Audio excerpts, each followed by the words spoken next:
You don't really need to know anything about French history. Feel what we're about to explore together.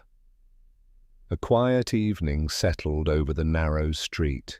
The last light faded from the windows. The man who would arrive tomorrow didn't know it yet. He was still on the road, traveling. The countryside grew gradually more built up. His cart moved slowly through the day. The horse was patient and steady. There was no hurry for men like him. Men who worked with their hands. Men who fixed things. Men who moved from place to place. He had received the commission months before. A letter arrived about the work. A building in Paris needed repairs. Regular maintenance work was needed, nothing urgent, nothing grand, just the steady kind of work. The work that keeps buildings from falling. He had accepted the offer. The pay was fair and honest. He had nowhere in particular to be. This was the life of a craftsman. You went where the work was. You stayed as long as you were needed. Then you moved on to the next place. Tonight he sat at a small inn. The room was simple and plain. A bed, a table, a window.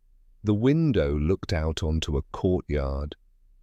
Other travelers rested their horses out there. He could hear the quiet sounds, hooves shifting in the evening air, a voice calling out some orders, the soft noise of people settling.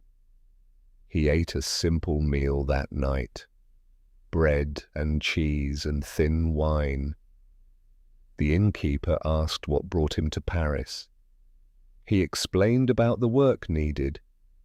The innkeeper nodded without much surprise. There was always work in Paris. The city was always changing, always building, always needing repairs, always needing people like him. He slept well that night, the kind of sleep after a day of traveling.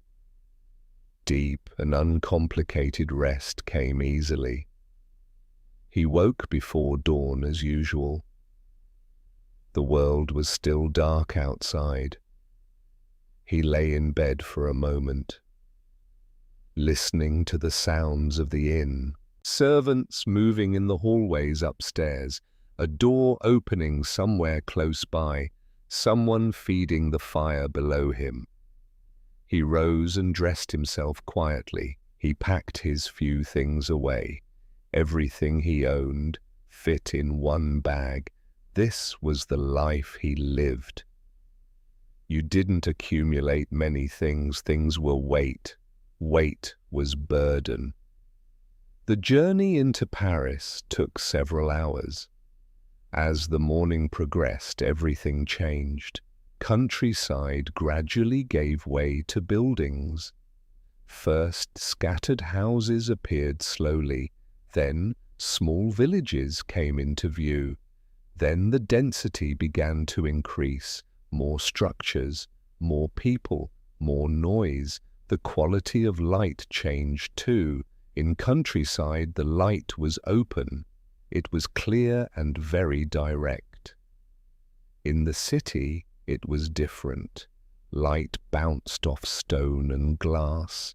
It became something more complex now. It became something much harder to define. He noticed the streets first of all. They were paved with smooth stone. The stones were worn very smooth. Years of feet and carts had worn them. Horses had passed over them countless times. He could read the city's history. He could see it in the wear. Places where many people walked showed grooves. Deeper patterns marked the heavy traffic. Places where carts regularly passed showed marks. Different patterns of wear appeared there. Without fully understanding what he was seeing, he began to see the city differently.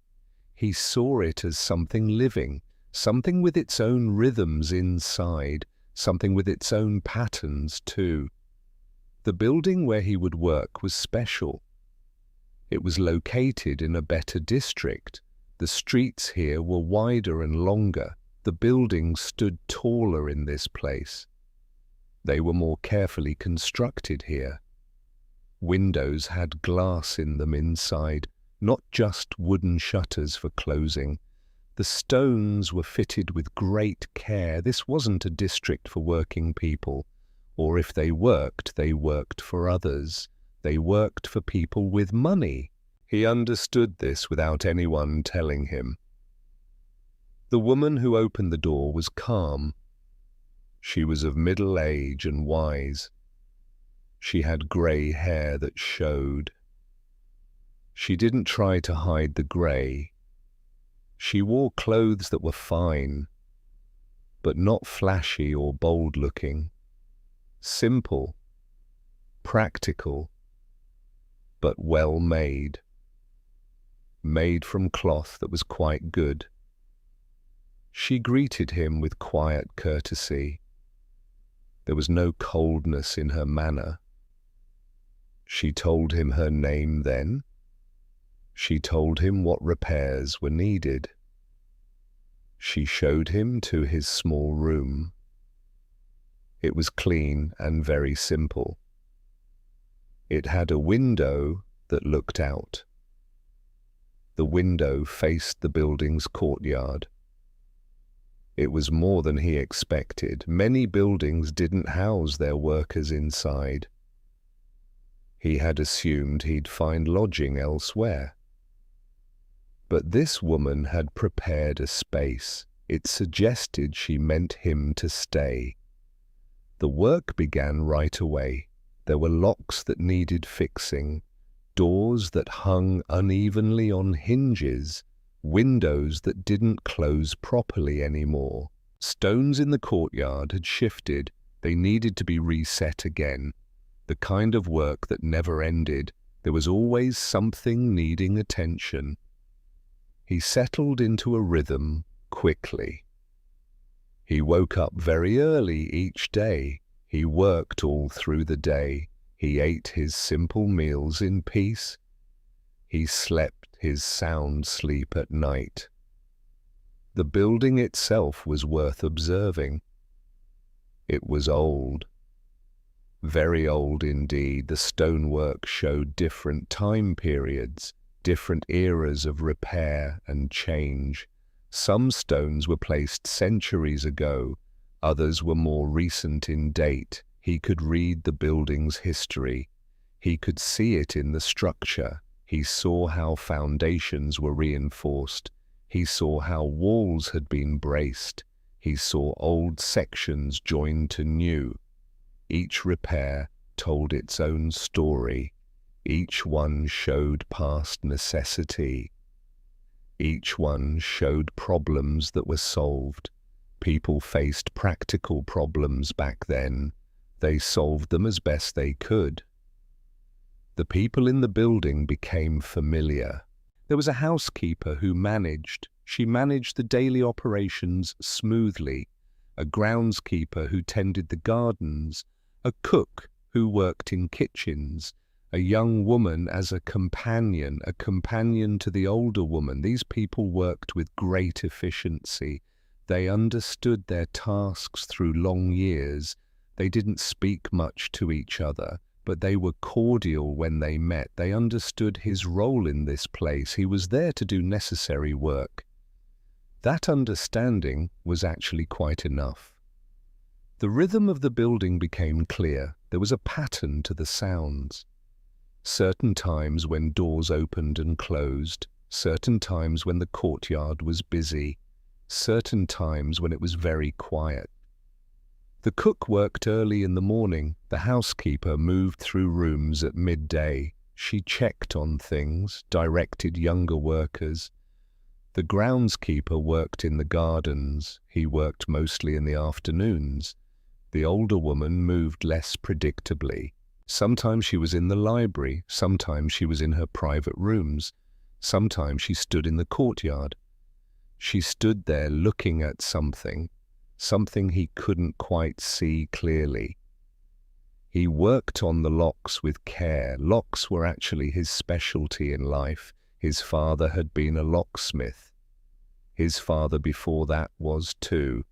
There was a kind of meditation in it. You had to understand the mechanisms. You had to feel the resistance. You had to move with precision. It wasn't fast work by any means, but it was deeply satisfying when a lock began to work smoothly, when the tumblers aligned perfectly together. It felt like a small victory. One morning, perhaps 2 weeks had passed, he noticed something different in the air. It was subtle in every way, the kind of thing you felt, not something you could really see. The housekeeper moved more quickly than before. The cook seemed more tense somehow. The young companion woman seemed anxious. He didn't ask any questions at all, but he began to notice more. The building received fewer visitors now. Conversations would stop when he came near. People seemed to listen for something, some kind of sound they feared. He continued his work with focus. The locks were his primary goal, but his awareness had grown deeper. He began to understand, without being told, something was wrong or very different. Something was causing genuine concern. To the people living in this place, he didn't know what it really was, but he felt it in how they moved. He heard it in their voices. He sensed the tension underneath, the tension that existed beneath routines. One afternoon, as he worked in the hallway, the older woman passed by him slowly. She paused. She asked him something. She asked how his work was going. He told her it was going well. The locks were functioning much better now. She thanked him for the good work. She asked if he was comfortable in his room with the courtyard view. He said that he was quite comfortable. She nodded at him then. Then she said something that surprised him. She said she was very grateful for his practical work here. In these uncertain times it mattered. It was good to maintain things, to keep practical aspects in order. He didn't fully understand what she meant, but he appreciated her acknowledgement. The words felt genuine and kind. Days continued to pass by slowly. He fell into a deeper rhythm. His hands knew the work completely. His body moved without thinking about it. He began to understand the architecture. He could see previous repairs made. He could see where it had shifted. He could see water damage on stones. He could see the building's design, designed to last very long times. And he began to notice her more. He noticed the woman who owned this place. She moved through the building gracefully. She was never in a hurry. She seemed aware of everything around her. When she spoke to working people, she was always very respectful. She didn't demand. She only asked.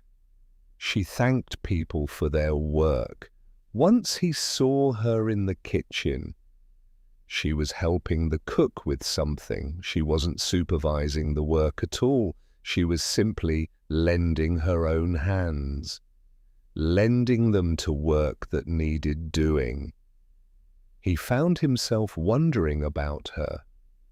Who was she really? Where from? What was her particular life story?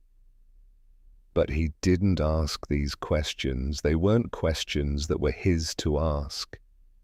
His role was simply to work, to fix things, to be present, to be competent and quiet always. And so he remained in that role. But his attention had deepened greatly. Without fully understanding his own self, he was becoming quite invested in the woman's well-being, invested in this building's future. The work expanded beyond what he'd started. The housekeeper asked him for more help.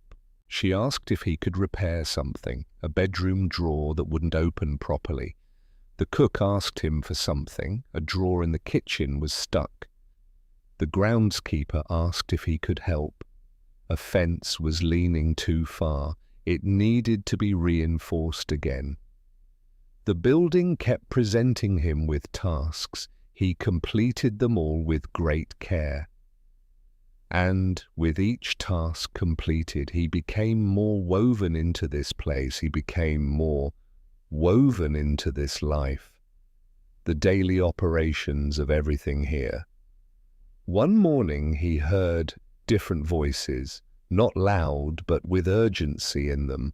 There was a quality of tension. He couldn't hear the words clearly, but he heard the underlying tone. He continued his work steadily on. But he was listening very carefully. He understood something was happening, something separate from normal daily rhythms. Later that day, the housekeeper came. She came to him with a request. She asked if he could work on something, a locked room on the upper floor. The lock was apparently broken there. It hadn't been used in a long time. She gave him a key then. She asked him to be careful. She said the room contained things that were important to the woman, things that were very important indeed.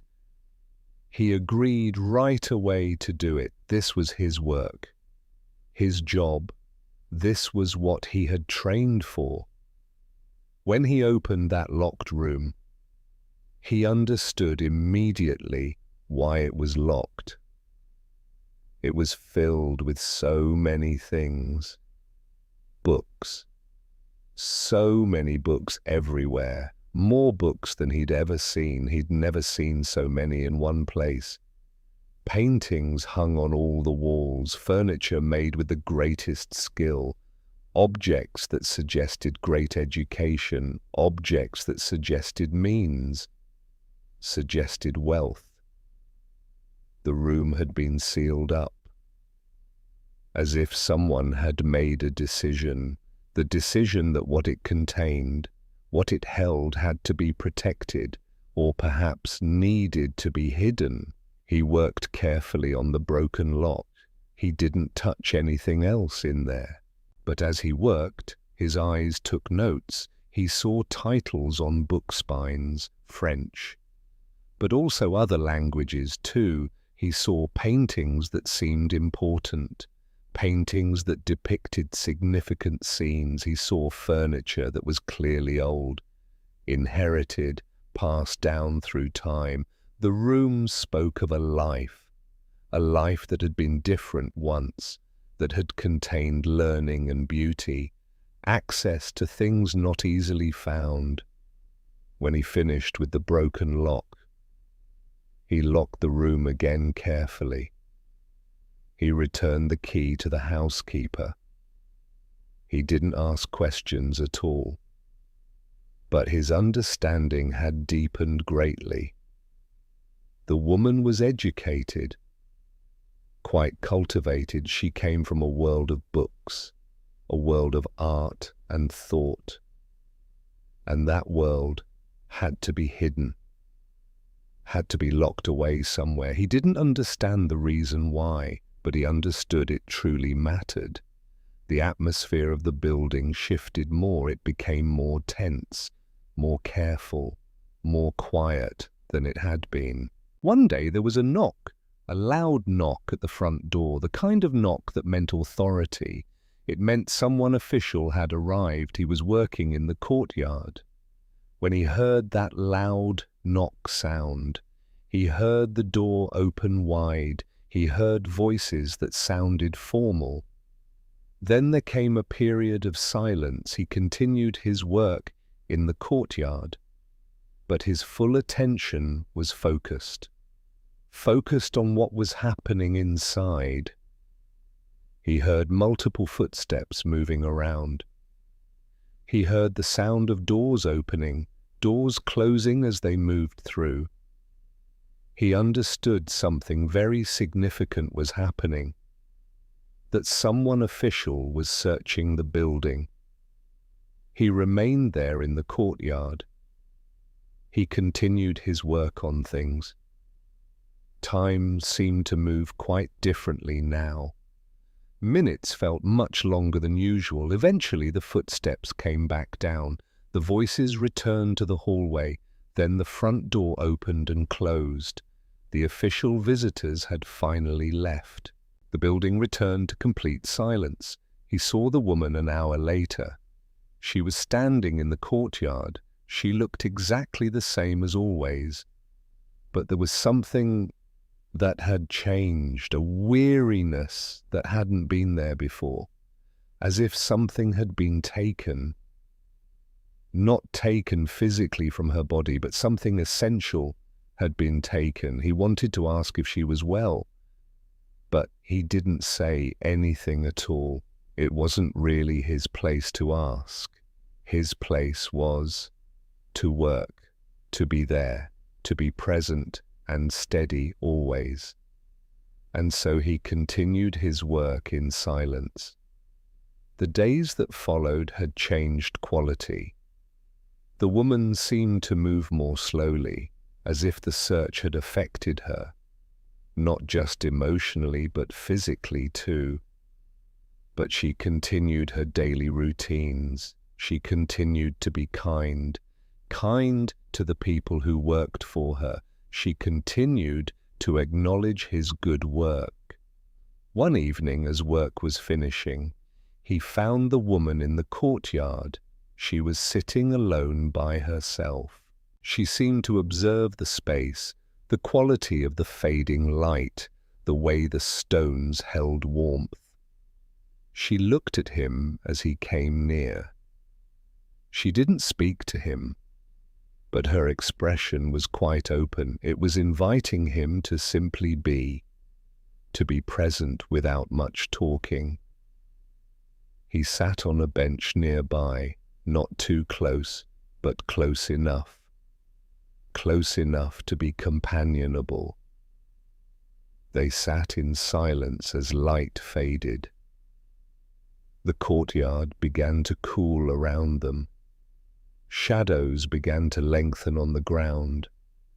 It was a simple moment, but it felt important somehow, as if something subtle had shifted, as if the woman had decided it was acceptable for him to be there, to be present in her grief, not to ask about her pain, not to try to fix anything, simply to be there while she felt. After that evening together in silence, their relationship had changed in subtle ways. It remained professional in every sense, but it had deepened underneath. The woman began to speak to him more, not about personal things in her life, but about the building itself, about its history and how old, about repairs that were made before. She seemed to find comfort in this, in focusing on the practical, on the tangible and the lasting. He suggested improvements to the building, ways to reinforce weak sections, ways to protect it from weather, ways to make it more durable. She listened to these ideas carefully. She asked really quite good questions. Together they began to plan ahead, planning longer-term maintenance together. It was as if together they had decided the building mattered, that keeping it standing was important, that this was important work. More weeks continued to pass by. The work continued without stopping. The atmosphere of the city changed too. He noticed this when he went out, when he walked through the streets, When he encountered other people, there was a kind of watchfulness, a care about what was said, and to whom it was being said. Conversations seemed to stop abruptly when strangers approached them from near.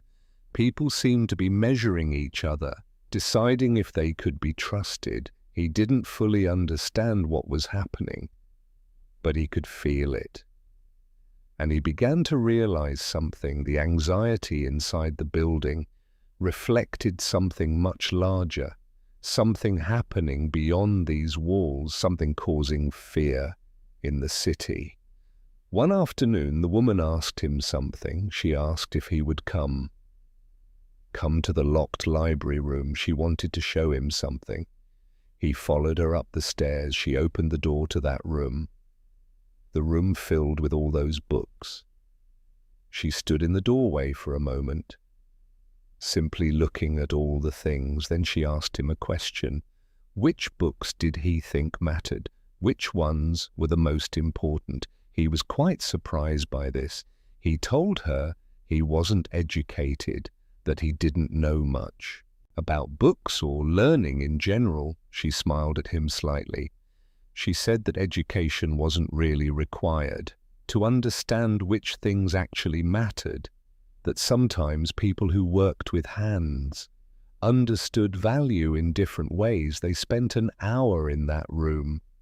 She moved through it quite slowly, running her hands along the shelves. She pulled certain books down gently. She looked at certain paintings. She was making actual decisions, deciding what mattered enough to keep, what could be left behind. Over the following days and weeks, she continued this process very slowly. She packed certain things into boxes, books that she wanted to keep, a painting or two, objects meaningful. She didn't ask him for help, but he offered it openly. Together they carefully packed the things. They placed them in a cart that was kept in storage. It became clear, without being stated, that she was planning to leave. One evening she came to him. She asked him if he'd sit. She told him she'd made a decision, that she could not stay in Paris, that the danger was becoming acute, too acute for her to stay, that she needed to leave very soon, that she would travel to countryside, to a region that was more peaceful, where she might live quite quietly. Then she asked something that surprised him.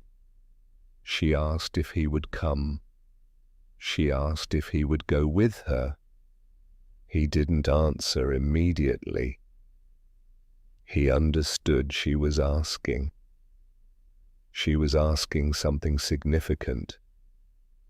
She was offering him a choice, that his answer would truly matter. He thought about the building. He thought about the work remaining. He thought about staying in a familiar place, about the safety of what he knew.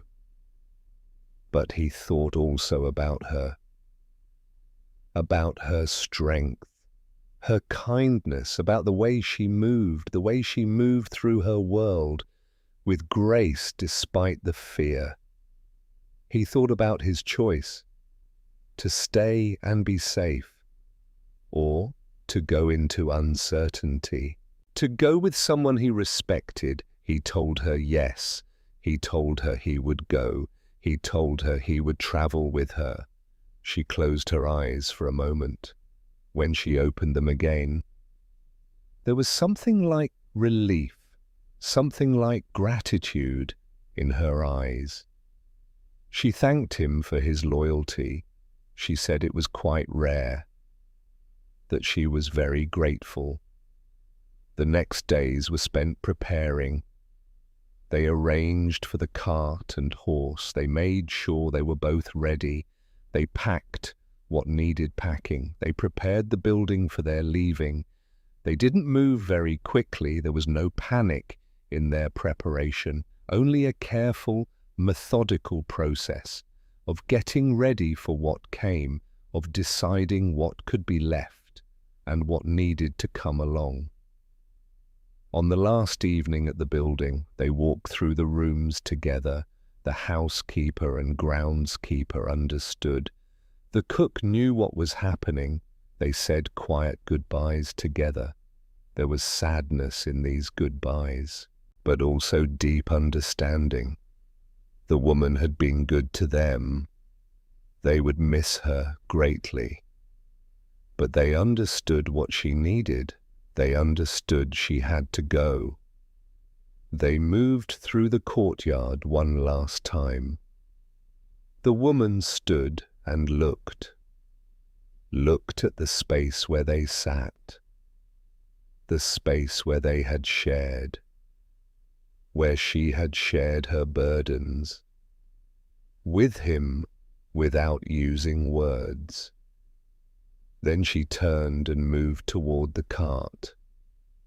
The worker followed along behind her. They were ready for leaving now. They left early in the morning, before the city fully woke up. The streets were quiet and mostly empty. Few people were there to see. The horse pulled the cart steadily forward. The worker drove the cart carefully. The woman sat beside him quietly. They moved through the city slowly, toward the edge of the city. The buildings gradually gave way to countryside all around. The air changed its quality noticeably. The sounds changed, the feeling changed. They were moving away from danger. They were moving toward the unknown. The journey itself wasn't difficult at all. They moved at a steady pace. There was no feeling of being rushed, no sense of being pursued at all. Simply the steady forward movement. The movement of a cart and horse moving through the French countryside. They traveled for several days forward. As they moved farther from Paris, the atmosphere seemed to lighten noticeably. The woman's shoulders began to drop. Her breathing seemed much easier now. The weight she had been carrying, that weight seemed to reduce slowly, to reduce with each passing mile. They found shelter at small inns. The woman paid for rooms quietly. She didn't draw attention to herself. She was simply a woman traveling with a worker alongside her. Nothing remarkable, nothing to notice. They ate their simple meals together. They slept their restful sleeps at night. They continued moving forward again. The countryside was beautiful in ways that peaceful places are. Rolling hills, fields of green growing, small villages scattered across the landscape, forests full of tall trees, rivers that flowed very quietly. The landscape was beautiful to observe, but the woman seemed moved by something else, by something far more important, by the simple fact of distance, by knowing they moved farther away from where danger lived, by the growing sense that they might actually find safety. On the fourth day of travel, they reached a region that felt different. The hills became much smaller. Villages were farther apart from each other. The atmosphere felt genuinely quiet, genuinely peaceful in fundamental ways. They found a cottage there. It was simple and quite plain. It had been empty for some time, but it had a roof and walls. It had a working hearth inside. They could make it livable. The woman negotiated with the owner. She negotiated the rental price carefully. The price was fair and reasonable. There was no need for questions, No need for answers to anything. It was a simple transaction. That first evening in the cottage, they sat by a fire. The worker had built the fire, built it from wood found nearby. The woman held her hands toward warmth. For the first time since leaving, she seemed to relax completely. Her face, which had been tense for so very long, her face seemed to soften noticeably. She spoke quietly about what came next, about building a life right here, about staying in one single place, about the chance to breathe deeply. The work of fixing the cottage began right away without any delay. The roof needed repairs very badly. The hearth needed careful cleaning. Windows needed to be sealed tightly, sealed against the cold air. The worker set about these tasks, set about them with focused care. It was work he had trained for, his whole entire life of work. But now it had different meaning. He wasn't working for someone else's building. He was working to create safety, working to create a true home, a shelter, a place of safety. As he worked on these things, the woman worked beside him closely. She helped wherever she could help. She planted a garden in spring soil. She brought furniture to the cottage. She bartered for pieces that mattered. She created an interior that was modest, but clean and very orderly. She brought out some of the books, brought out the books she had packed. She began to paint again, using materials she had carefully kept. Weeks became months as time passed. The seasons moved forward steadily. Spring deepened into summer weather. The worker's hands, which had grown soft during his time in Paris, his hands became calloused once again. From practical work that needed doing, he repaired many things on the cottage. He built things that were needed. He maintained the cottage regularly. This work felt quite different from the work in Paris. It was clearly necessary work that made real difference, made difference in their daily lives. The woman seemed to grow stronger as the months went forward. The anxiety that had been written into her body so deeply, that anxiety began to ease. She still carried the memories of what she had lost, but she was building something new, a life simpler than before, but a life nonetheless, a life that included beauty, learning and companionship, the companionship of someone she could trust. They developed rhythms and routines together. The worker would work each day.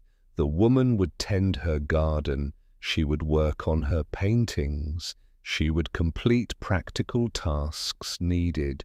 In the evenings, they would sit together. Sometimes they would talk about things. Sometimes they would simply be present with each other in quiet. Slowly, the fear that had been so present in Paris, that fear began to fade into the distant past. One morning, a messenger arrived. A messenger came to the small town. He came with news from everywhere. He told the news to people. The woman and worker did not go. They did not go to listen. But the news eventually did travel. It traveled through the town slowly. The danger in Paris had ended. The person who had caused the fear had been removed from all power. The immediate threat had finally passed. The woman received this news quietly. She was relieved the danger ended.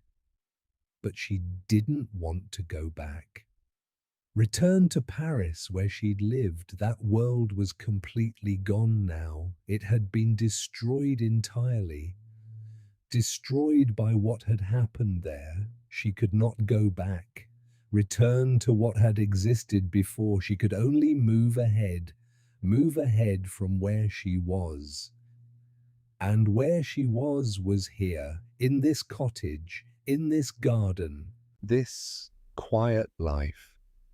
This man who had become her companion. They had become each other's companion. Through the difficulties of their journey, the seasons continued to turn around them. They lived through a winter together. It was cold, but warm inside. The cottage kept them warm and safe. The next spring came around again. The garden began to grow things. A full year had finally passed. A year since leaving Paris. The worker and the woman, they had become part of the town. People knew them in this place. They didn't need the full story. The woman was from elsewhere. The worker was a skilled craftsman. That understanding was more than enough. 2 years passed. Then 3 years, the urgency and danger. The danger that had defined their leaving. That had defined everything about escape. That urgency seemed increasingly distant. The woman had integrated the memories, integrated loss into her larger life. She spoke sometimes about her past, about the world she had known. But it didn't dominate her thinking. She had built something quite new, something quieter than before, something less grand than her past, but something very real. The worker also was changed by the journey they had taken. He had learned from the woman about the complexity of the world, about how to hold multiple truths at the same time, how good intentions can produce difficult outcomes. The importance of choosing kindness in the face of complexity. He had come to the building, a skilled worker focused on his craft, but he had left it changed as a man understanding something deeper about how to live. One evening they sat in the garden. They sat as the sun was setting. This was something they did regularly. They would sit and watch the light gradually change, watch colors shift from gold to orange to purple to blue and beyond. Watch the world move from day into the quiet of night. It was their favorite time, the time when work was completed, when nothing was left to do but observe, be present, exist together in the quiet. The woman spoke about the revolution, not with bitterness or anger, but with clear understanding. She said the revolution intended beauty. It intended to change how people thought about power and rights, the relationship between ruler and ruled. It intended to create something better. But the path was complicated, filled with difficulty and loss and suffering unforeseen. The revolution's architects hadn't anticipated all the suffering that would come. She told him she didn't blame the revolution exactly, but she also couldn't excuse what it had done. She held both truths together, the beauty of what was intended, the pain of what occurred, the ideas that had survived and the warning it had left, the warning about how quickly How quickly idealism becomes destructive when combined with certainty and fear. The worker listened to her words. He was learning through her, learning how to think about complexity, how to acknowledge good intentions and harmful outcomes at once, how to move ahead without pretending the past never happened, how to build something new, while remembering what was lost.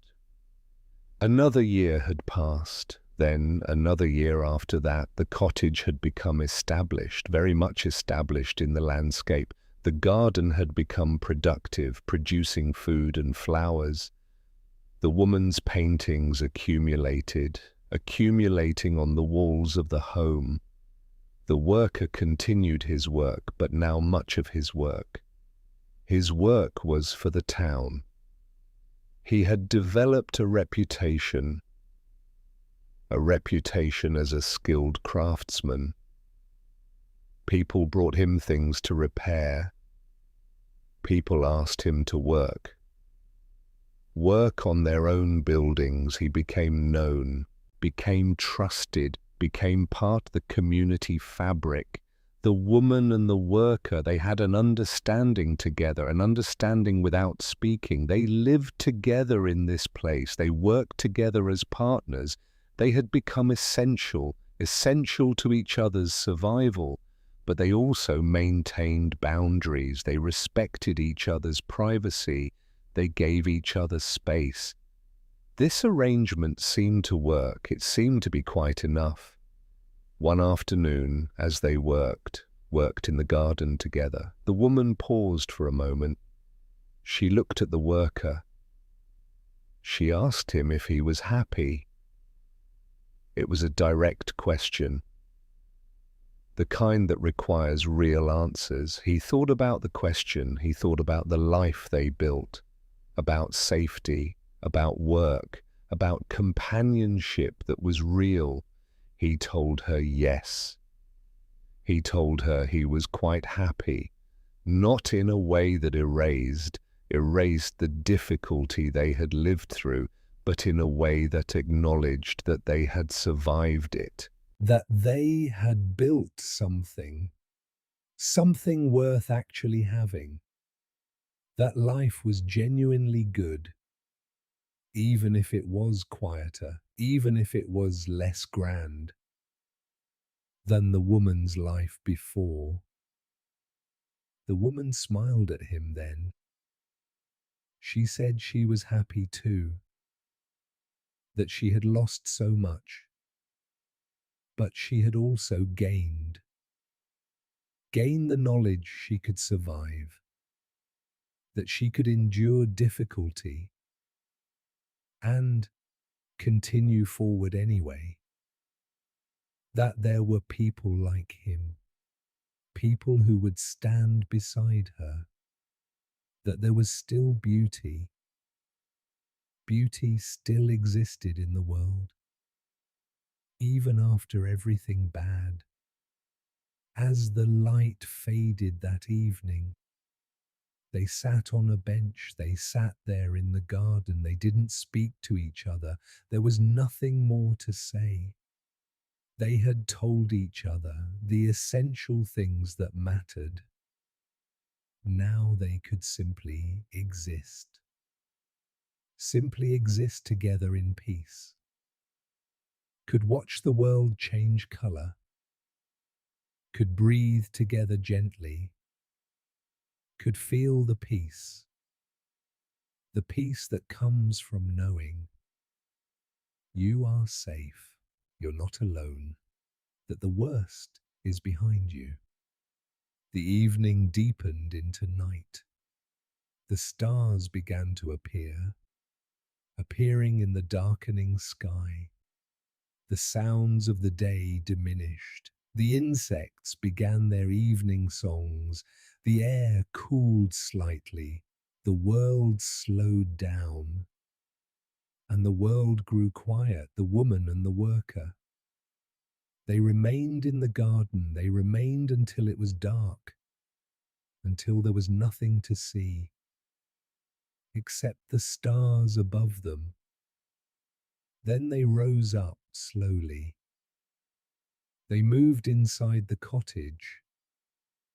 The fire in the hearth was warm. They added wood to it. The light of the flames filled the small room with warmth. The woman sat with a book. The worker worked on something, worked on a repair, a task, something practical, something necessary. They were very quiet now, the kind of quiet that happens when two people have lived through something significant, together in shared difficulty, and have come to understand each other very deeply. The kind of quiet where words are actually unnecessary, because presence is enough, more than enough, everything. As the fire burned lower, they prepared for sleep, prepared as they always did. Simple preparations, practical routines, the routines of people who have learned to live in harmony together, in harmony with the physical world. Before sleeping, the woman stood at the window, looked out toward the garden. Though she could not see it now in the dark, she thought about the building in Paris, the woman who lived there before the journey, before the escape. It felt like a different person, a different life, a different world, something that happened to someone else. And yet she knew it had shaped her. She knew she wouldn't be who she is without living through all of that. The suffering had transformed her, but it had not destroyed her. She had survived, she had built something new. That was enough.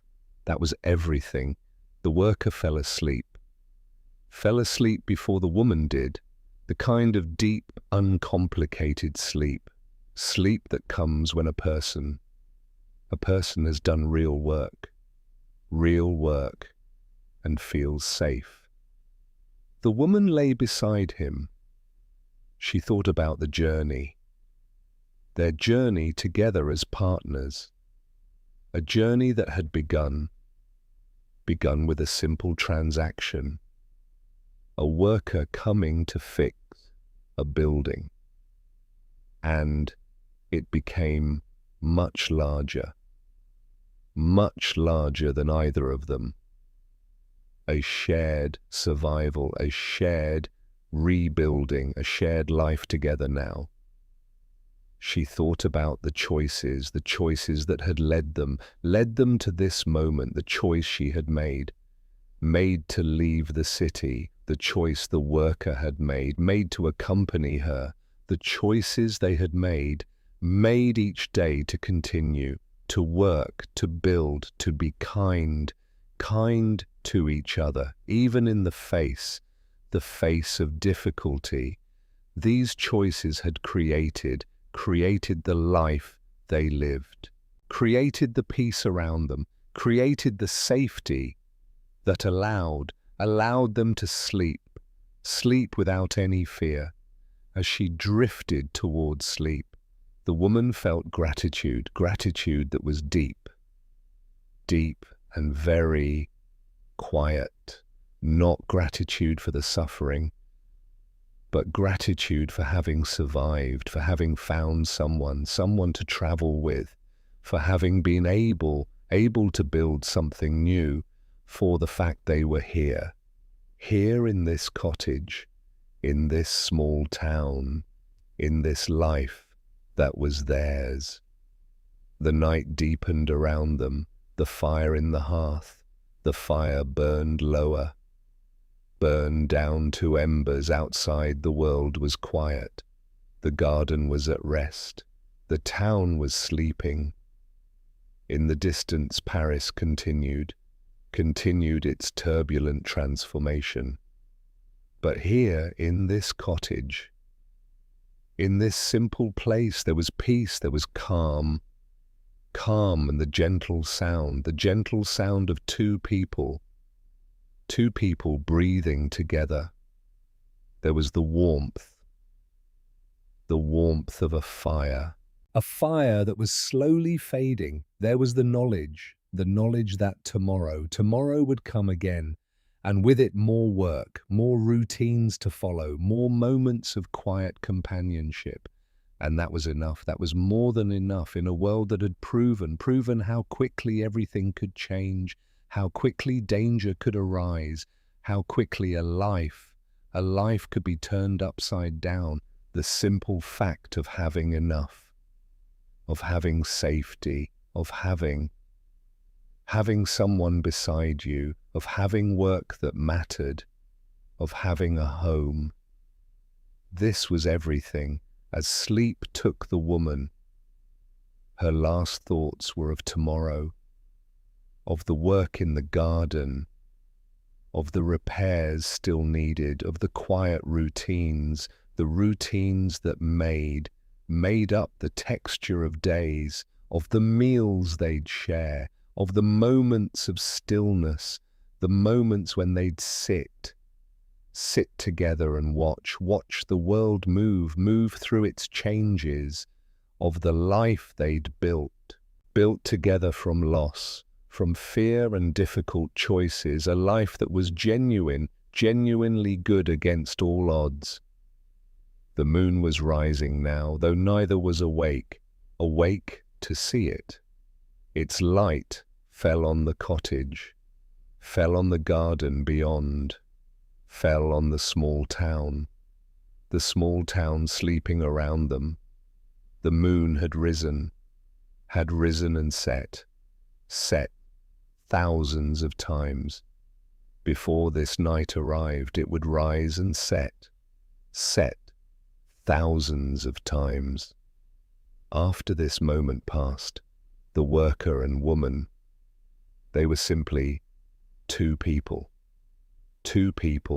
living their lives within the vast turning of days and seasons, of years, two people who had found each other in the midst of historical turbulence, who had chosen to continue, who had built something real and lasting in the larger world history. History continued its arc forward. The revolution had transformed France. The ideas it had planted had traveled beyond France's own borders. The warnings it had left behind were being ignored, and then learned, then ignored again by generations who would come after. But in this small cottage, in this small town, there was simply a man and a woman, and there was peace and enough, more than enough. The night was complete now. The darkness was total, complete and very total. The stars shone overhead, indifferent to human history, indifferent to suffering and survival, indifferent to choices made. They simply shone, simply existed as the worker and woman. The woman simply existed, simply breathed gently, slept deeply at rest in the safety they had found and built together. And in that rest, in that quiet, in that peace, a kind of ending. An ending had been reached, not an ending suggesting nothing more would happen. Life would continue, seasons would turn, work would need doing. Routines would persist and continue, but an ending to the fear, an ending to the urgency, an ending to the feeling of being pursued. What remained was simply life. Simply the ordinary beauty of existing from one day to the next. Simply being together, simply being alive. The cottage was quiet, the garden was quiet, the town was quiet, and within that quiet existed everything that truly mattered, everything that had driven them to this moment, everything that had made this peace possible, everything that would sustain them as they moved forward into tomorrow and the days beyond. All of it contained in this single night, in this single moment, in this single cottage, where a man and a woman slept peacefully, where fear had been traded for safety, where loss had been integrated into a life that continued, that still continued forward, where the past, though remembered, no longer defined the present. The world turned, the night deepened, and in the turning and deepening of the night, there was the promise that tomorrow would come, that life would continue, that the work would remain, that peace once found could be held, that this moment, this place, this life was real and lasting, was enough, was everything. Sleep deeply now, the story is complete, the journey is finished. The woman and the worker have found their peace, and you listening, you are here now, safe, warm, present, in your own bed, in your own moment, in your own time. The history they lived through is past. The fear has passed. What remains is the gentle turning of nights, the quiet persistence of life, the knowledge that difficult times can be survived. That beauty can be built from loss. That peace, though it must be chosen and maintained with care, is possible. Close your eyes, let yourself drift. The story has taken you as far as you need. The rest is sleep, the rest is the natural unfolding of rest. The rest is yours.